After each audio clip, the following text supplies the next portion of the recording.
If 365 Days or 50 Shades pulled you in because of the tension, then Bound is an easy place to start. This one wastes no time.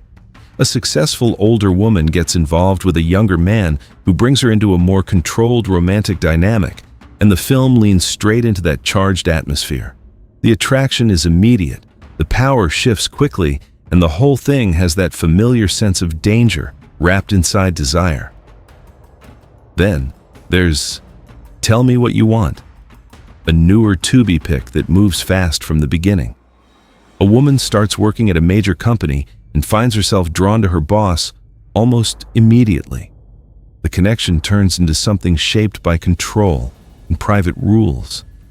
He is clearly hiding something, and the more she moves closer to him, the more that secret starts changing the entire relationship. Original Sin brings the mood into a glossier, more old-school thriller space. A wealthy plantation owner sends for a woman he has never met to become his wife, then realizes she is carrying a much larger deception. The movie plays with attraction and manipulation in a way that still holds up. It has that polished early 2000s intensity where every romantic gesture feels like it might be hiding a trap. Addicted starts from a more recognizable place, which is why it works. The main character has a career, a family, and a life that looks stable from the outside. Then she meets an artist through work, and something inside that stability starts to crack. What makes the film interesting is that it doesn't treat the affair like a simple thrill. It becomes a spiral. At first, she seems like someone making a choice. Then, the choice starts making decisions for her. The attraction grows into pressure. The pressure turns into compulsion. Every time she tries to regain control, the situation pulls her back in with more force. That's where the movie finds its tension. It understands how desire can begin as escape and slowly become the thing a person needs saving from. Lie With Me is more raw in tone. It doesn't dress itself up as a clean romance. It follows a young woman who has built her life around physical freedom, then meets a man who matches her intensity in a way she isn't prepared for. At first, the film feels almost detached, like it's observing two people who believe they can keep everything on the surface. Then, emotion starts entering the room. That's when the dynamic changes. Neither of them knows how to hold the connection once it becomes more than attraction. The film is direct, sometimes uncomfortable, and much more intimate in mood than a typical romantic drama.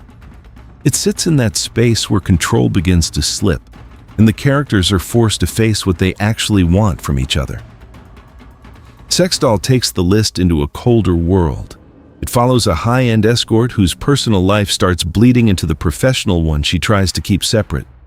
The movie has a quiet, shadowy feel, and its tension comes from the way private boundaries keep dissolving. Chloe is built like a sleek psychological trap. A woman suspects her husband of cheating and hires a younger escort to test him. The plan sounds simple until she becomes emotionally tangled in the situation herself.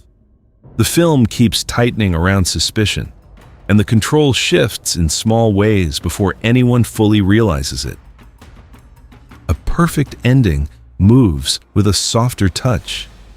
A married woman who has spent her life inside a very controlled existence seeks out a high-end escort, expecting something temporary and private. What she finds is more personal than she planned. The film has a quieter emotional pull, built around a woman discovering a part of herself she had kept closed for years. Young and beautiful deserves more attention because it doesn't chase shock in the obvious way. It watches its main character from a distance, almost calmly, as she secretly begins working as an escort while keeping the appearance of a normal life intact. That calmness is what makes the film unsettling. There's no loud moral speech around her choices. The movie lets the contrast sit there. On the surface, she is still moving through ordinary spaces. Underneath, she is building a second life that no one around her fully understands. The tension comes from that split. And then there is Crash, which closes this list in its own category entirely. This is the film here that feels the least interested in giving the viewer something comfortable to hold on to. It follows people who form connections through danger, specifically through car accidents and the strange obsession that grows around them. The film is cold, metallic, and deeply unsettling. It moves past ordinary attraction into a world where risk becomes part of intimacy. That's why it became so controversial, and that's why it still has power. Most movies flirt with taboo from a safe distance. Crash walks straight into it and refuses to make the experience easy. It's strange, clinical, and unforgettable in a way that few films are willing to be. So if you're looking for free movies on Tubi that carry the same charged energy as 365 Days or 50 Shades, these are the ones worth checking out first. You go in expecting random free movies, then you find stories that feel far more intense than expected.